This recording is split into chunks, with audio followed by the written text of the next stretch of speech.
Security, ठीक है, कि एक शो ऑफ फोर्स, ठीक है कि अगर कोई शर पसंद निकलेगा तो हम मौजूद हैं। सर। कोई दहशतगर्द पकड़ा गया जैसा कि आज उन्होंने कहा था अंदर से कोई 40 से 30 से 40 अंदर हैं, तो कोई बाहर ये सिर्फ और सिर्फ हमारी प्रिपेयरनेस बिल्कुल है ठीक। अवाम को एहसास तहफ़्फ़ुज़ देने के बिल्कुल लिए ठीक। और पेरेंट्स को बताने के लिए कि स्कूल और कॉलेजेस की भी इसी तरह हिफाजत करेंगे, अपने बच्चों को स्कूलों में भेजें, यूनिवर्सिटीज़ में भेजें। यानी कि निज़ाम ज़िंदगी निज़ाम ज़िंदगी को नॉर्मल चलना चाहिए और शहर के लाहौर के शहरियों से, पंजाब के बाशिंदों से हमारा वादा है कि इसी तरह ज़िंदगी जो है बहाल करेंगे। मामूलात ज़िंदगी वापस आए हुए हैं, इसी तरह इंशाल्लाह कंटिन्यू करेंगे। अच्छा सर, थोड़ा सा इसके बारे में भी बताइएगा कि कुछ शेर पसंदों ने 9 तारीख को बड़ा दिलखराश वाक़या पेश आया जो 74 साल में पाकिस्तान में नहीं पेश आया। क्या उन तमाम अफराद की गिरफ्तारी हो चुकी है?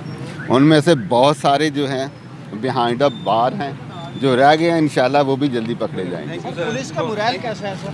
पाकिस्तान जिंदाबाद, पाकिस्तान पुलिस के मुराल नाज़रीन, आपने पुलिस तर्जमान की बात सुनी और यहाँ पे जो अल्लाह अकबर के नारे हैं वो भी गूंज रहे थे और ये अब तक की सूरत हाल है।